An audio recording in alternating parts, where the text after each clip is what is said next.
of anything they have to offer me, right? It's like, get over yourself, Mark. You've got to.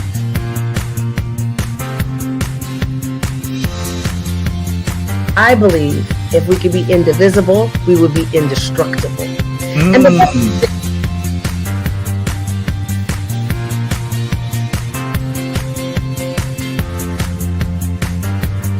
Hi, after this, I don't mean to ask you to put you on the spot to say, tell us what's going to happen in the future, but tell us what's going to happen in the future. Good.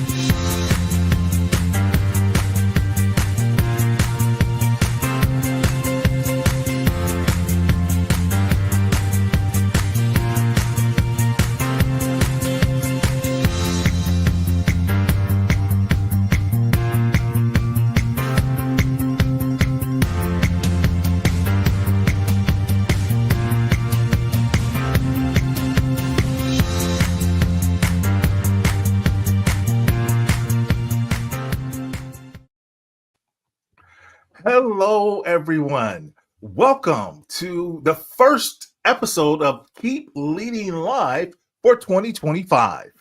I'm Eddie Turner. I'm your host, and I am super excited about today's session.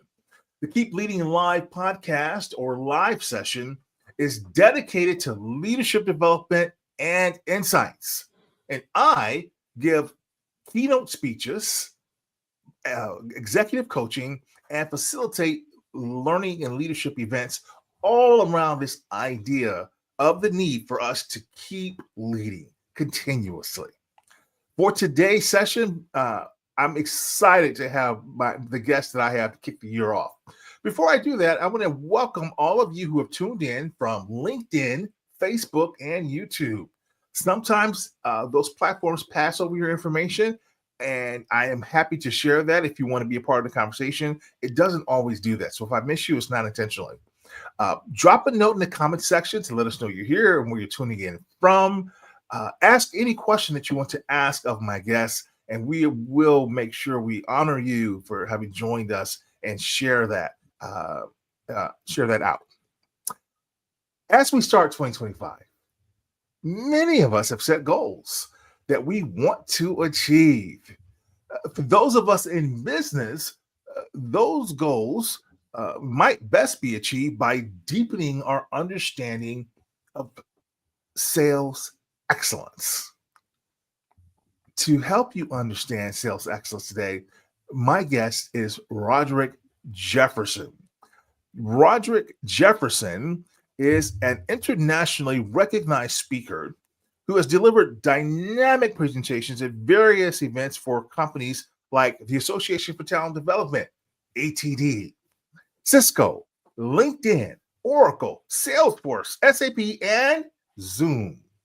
He's a respected thought leader in sales enablement and the author of the best-selling book, Sales Enablement 3.0, The Blueprint to Sales Enablement Success. So drawing on the lessons from this book and his years of experience, he's here to share valuable insights and strategies that can transform your sales experience. Roderick, welcome to the Keep Leading podcast. Thank you, man. I have been excited and ready for this one today. Thank you, and I'm honored to be the first one of 25. So now I get to either set the bar or set the bar even higher. How about that? Well, that's why I invited you. That's why you're kicking the year off, because I want to set the bar high for the year. So everybody's got to follow you. There we go. All right. Let's put it up high then. Well, let's start by talking about anything I may have missed that you'd like to share with our listeners. No, I think you hit it spot on. All right. Very good. Well, many people who are listening to our conversation today know sales, but many might wonder, what is sales enablement? My favorite topic. It's interesting. When I get this, there's a couple of different ways I explain it. The first is, think about an orchestra. You've got strings, woodwind, percussion, brass, all trying to play the right song. Sometimes they're out of tune. Sometimes they're hitting wrong notes. Sometimes they're stepping on top of each other. Well, the same thing happens inside of a business. You've got marketing, product marketing, HR, engineering, etc. all trying to do the right thing on behalf of the client or the customer, but it requires that you have one orchestra master, and that is sales enablement. We take all of that noise and clutter and turn it into a beautiful piece of music. Now, let's get a little closer to the ground of way I look at it. It's literally about taking and integrating strategy, processes, and technologies to optimize the entire customer life cycle from the very onset of content and contact all the way out until not just when the sale closes, but the continued piece of building building customers for life. That means aligning sales, marketing, customer success, client services, revenue operations, finance, HR, and don't forget your partner ecosystem and your product marketing teams. So we're all rowing in the same direction and moving towards a common goal, and that's sustainable growth. So are you saying that even though I may not work in the sales department and sales may not be a part of my job title, that I should still be concerned about sales? 100%. Because without sales, you don't have a job, irrespective of what your role is. Because if we don't bring in revenue, there's no way for you to get paid. The other piece is I look at it as a mix of revenue, sustainability, and attainment, along with customer success and customer support. Now, a lot of people say, oh, I work in, let me say, engineering. I don't even see customers. But the problem is, if you aren't a part of that closed loop ecosystem where sales is now talking to marketing, that comes with the right messaging and positioning, that now moves to product marketing, that now moves to product management, that now moves to engineering, that now moves to HR. When you think about it, you're a part of that entire ecosystem, which means you have a responsibility ultimately for customer satisfaction and customer success. Okay, excellent. Excellent. So sales is a part of everyone's role, Absolutely. independent of their title. Oh, absolutely. Excellent. So if we were trying to make the business case for this, how would you summarize that for us? The business case is that without someone that owns three things: communication, collaboration, and orchestration, then the entire boat won't float, if you will. And let me be clear, there are four components. First is revenue acceleration. How do you make sure that you're up leveling talent to focus on true discovery and qualification? But you can't do that unless product marketing now has worked with sales to really define what your ideal client profile is. Once you know your ICP, now you've got to bring in the right people, right? We bring in HR for talent assessment and acquisition. The next piece is we're hiring all of these people. You can't peanut butter onboarding. That has to be something that has to be role specific, because Eddie, we both know what's too technical for one is not technical enough for another. Yes. And if I'm simply a BDR, biz dev rep, I need to go about an inch deep. If I'm a rep, I've got to go deeper. Now, if I'm technical, I've got to go wide. If I'm customer success or customer services, I've got to go deep and wide. So now that means that there are times where these folks are working hand to hand, hand in hand, should I say, cohesively. There's times when they're alone, but it's not enough. I see a lot of companies. The biggest mistake I see here is they focus on the newbies, the onboarding. What about what I call everboarding? And that is from that point of, let's say, 90 days forward. What are you doing to constantly sharpen the sword for one, the individual contributor? But let's not forget the managers, right? Because a lot of times people say, oh, you're already a leader or a manager, you should know this. Well, the problem is, and we both know, the way we used to do things does not exist. Because when I grew up as a leader, AI was not something that was in my thought or vocabulary. So now that's all shifted. How are you now leveraging AI to drive productivity and efficiency and also consistency around revenue? From there, it's what are you doing to make sure that, and as a sales guy myself, I know if I had to go search 3 or 4 different places, I wasn't going to go look. So Mhm. what are you doing to consolidate all of this information into single or at least your tech stack, right? And that's where you lose a lot of folks to attrition. I can't find it. There's too much stuff out there. It's outdated. It's enablement's responsibility to make sure that it's consolidated, it's updated, and it's easily accessible. And then Wonderful. from there, the next piece is going back to what I was saying earlier. What are we doing to sharpen the sword for those sales leaders? Mhm. If you don't constantly evolve them, they are not going to evolve, because we both know part of being a sales leader is closing or helping to close deals. But more than anything, sometimes you're a psychiatrist, sometimes you're a psychologist, sometimes you're a sounding board. If you're not evolving your skills, how can you now grow your people and make sure that they're evolving as well? And then the next piece is finally, or not finally, excuse me, metrics and measurements. Enablement is responsible for making sure that everything ties back to revenue focused metrics. I'm not talking about smiley sheets and butts and seats, right? No one cares about that anymore. Mhm. All the likes and looks and touches. No, it's literally about how are we driving that revenue and how are we making sure that we build programs, processes, and platforms that are constantly scalable and repeatable. The final piece is succession planning.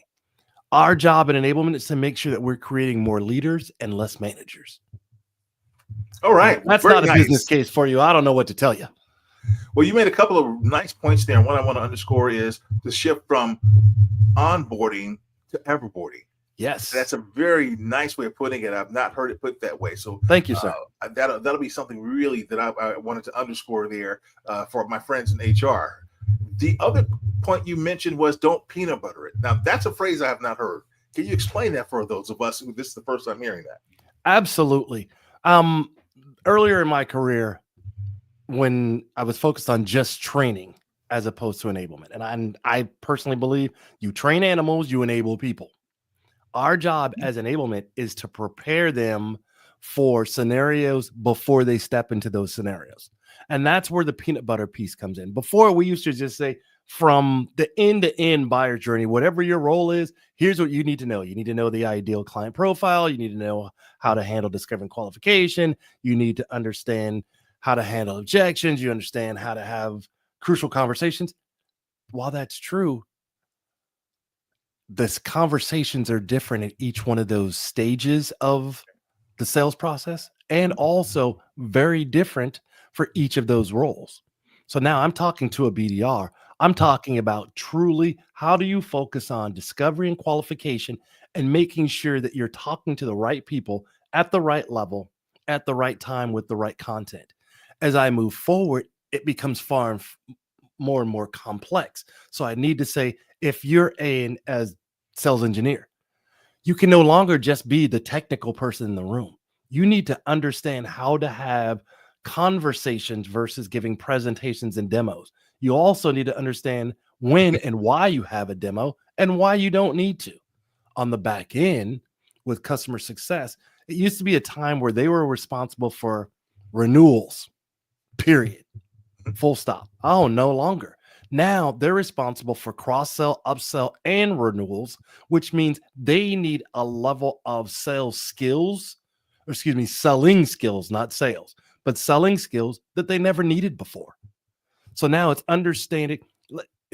To really wrap it up for you, Eddie, the opposite of peanut buttering is an old adage we all know your audience. All right. Very nice. Thank you for sharing that, Roderick. I appreciate it. And also, I want to acknowledge that we have a couple of folks who tuned in, including the amazing David Lansfield, prolific leadership writer and author from the East Coast, if I'm not mistaken, in the U.S. Welcome. He's joining from Facebook. He gives us a thumbs up, so we appreciate that. We want the verbal and the nonverbal acknowledgments. We appreciate that, David. Thank you. And then also joining us from LinkedIn, giving us verbal acknowledgement, Esra Miller. She's a master certified coach all the way from Turkey. So thank you, Esra. She says she's excited to hear from you, Roderick. Fantastic. So we wanted to make sure we acknowledge her as well. Also, at this point in time, I'd like to stop and acknowledge the sponsor of the Keep Leading podcast.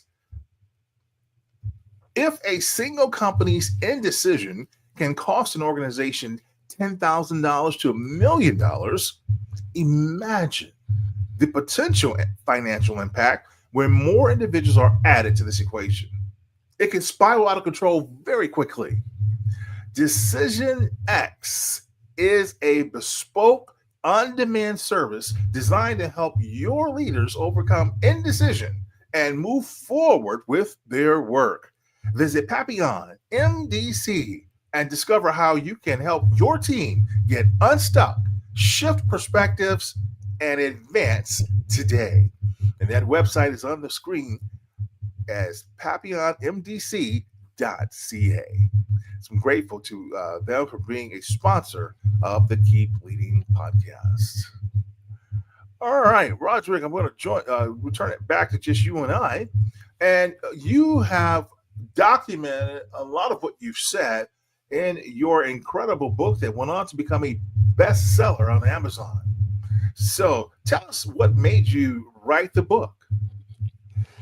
Interestingly enough, it was all of the pain that I went through growing up in my sales and my sales enablement career.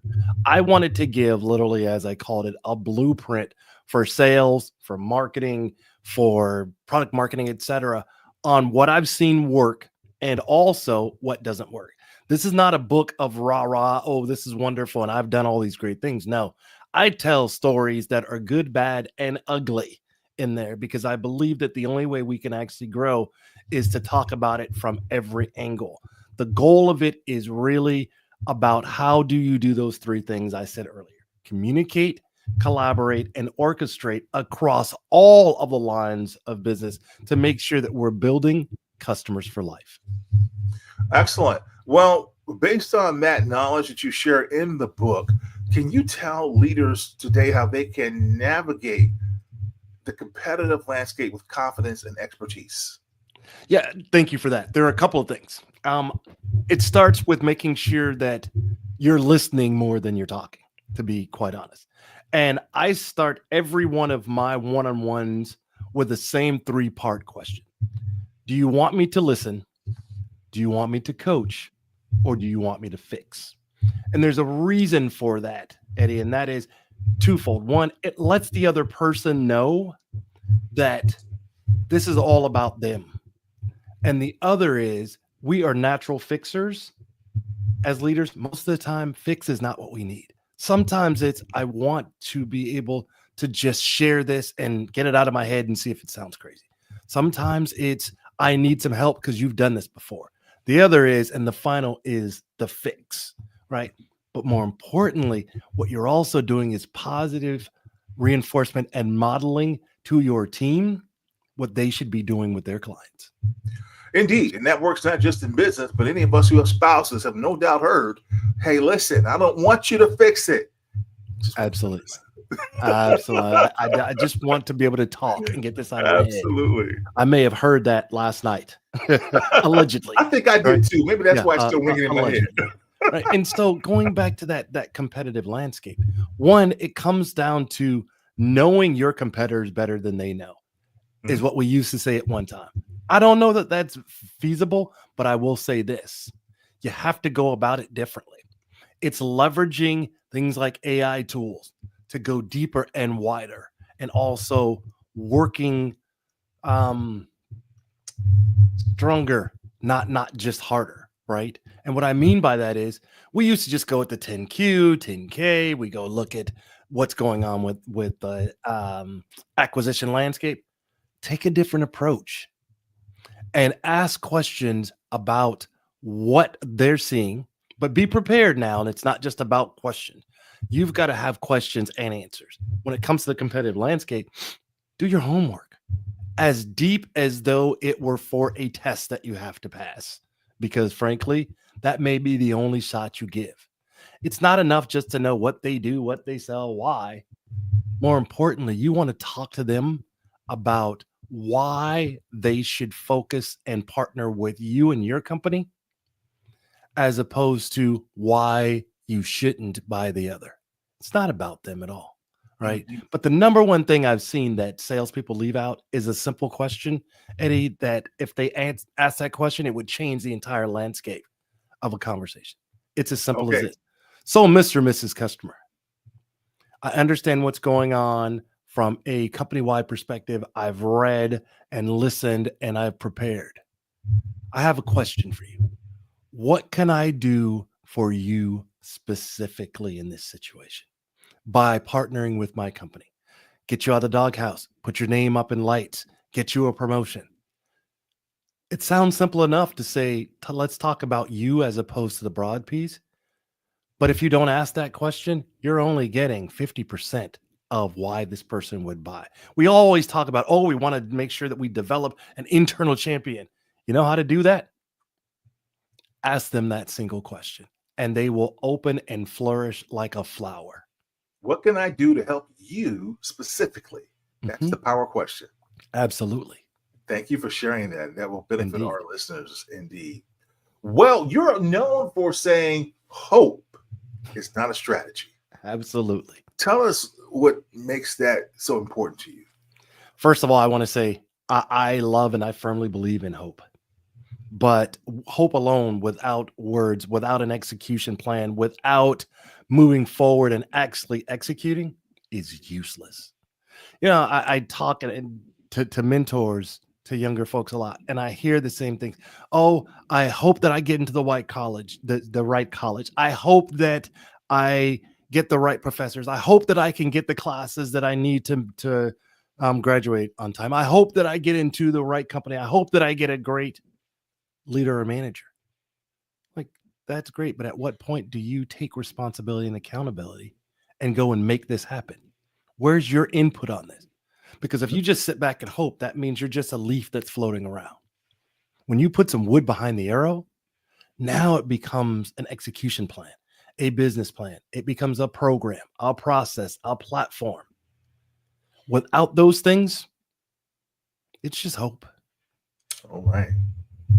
Well, those who tuned into today's session and who will see this recording, they're going to want to know one thing from you, Roderick, with your Absolutely. expertise. What's one strategy that you can suggest to those listening that they can implement right now to have a successful sales outcome in 2025? Oh, thank you for that. I would say it's quite simple. It's time to recalibrate because the way that we used to do things no longer works. And if you don't have AI as an integral part of your sales strategy, your selling motions, your sales process, you're behind the curve and you are woefully behind.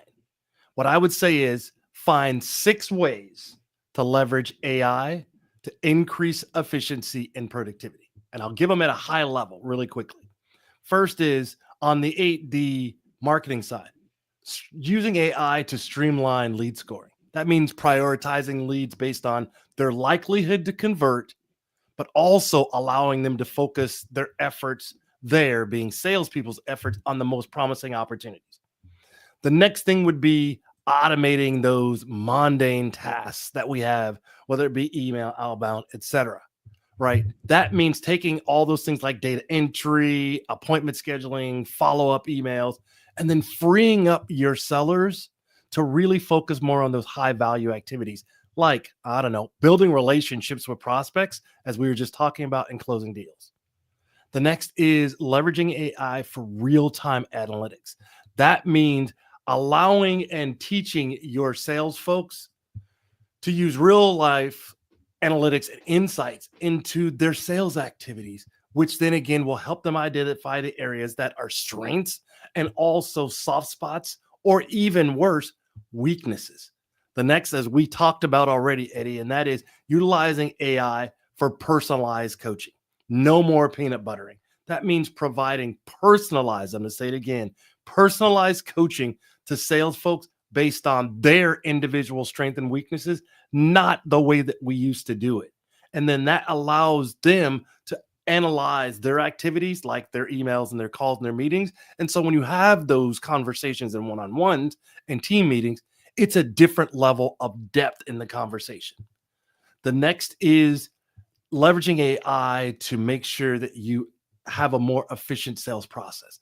That means creating things like your proposals and contracts and sales documents that, again, allows your reps to spend more time selling by automating and streamlining those things the way that we used to do it way back, I know, in the Stone Age, but when we used to do it and it was all manual. No, scale and replicate. And the final piece is automating customer communications with AI.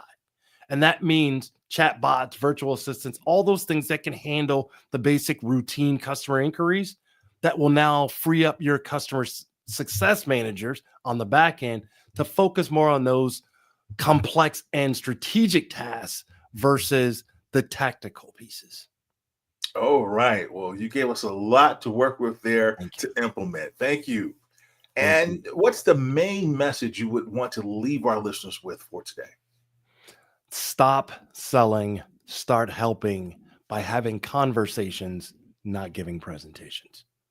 Thank you. And on the Keep Leading podcast, I always ask about what's your favorite leadership quote or a piece of advice that you received that you use that helps you to keep leading. Even in it always keeps me grounded as technology changes, as we're moving forward, especially as we advance more into generative AI. It's a simple statement that we've all heard a million times, but it's so evergreen. And that is, people still buy from people. So now you need to find a way to integrate the personal human touch in with the AI piece. And that's where you have the nexus of what's going to make you successful moving forward. Beautiful. People still buy from people. Well, that is excellent leadership advice, and we will implement that on the sales side, those of us who are involved in sales. Well, I want to encourage all my listeners to look for you on social media, connect with you, and certainly pick up a copy of your book. What would you like people to know about contacting you? Yeah, to contact me, you can go to my website. You can find both the book we talked about, as well as I am going to announce on your podcast today, Eddie, that the pre-sale list for the companion workbook that goes along with my best-selling book is officially been birthed. So, Eddie, not only am I your first one, but you're my first as well. So everything you need to know is at roderickjefferson.com. You can find me on LinkedIn at Roderick Jefferson. You can find us on YouTube at Roderick Jefferson and Associates. So if you're looking for a fractional enablement leader that's going to help you implement those things we talked about, or if you're looking for a keynote speaker for your upcoming event, you can find it all at roderickjefferson.com. Outstanding. Well, Roderick, thank you for being a great guest and helping me kick off the year with the Keep Leading live session. And I'm super excited. I know that my guests will be able to benefit and kick their year off well because of the wisdom you share with us about sales enablement and sales excellence. Thank you. Thank you, sir. I'm honored. And I want to thank you for listening. That concludes this episode of the Keep Leading podcast, everyone. And I'm Eddie Turner, the Leadership Accelerator, reminding you that leadership is not about our title or our position. Leadership is about action. Leadership is an activity. It's not the case of once a leader, always a leader. It's not a garment that we put on and take off. We must be a leader at our core and allow it to emanate in all we do. So whatever you're doing, always keep leading.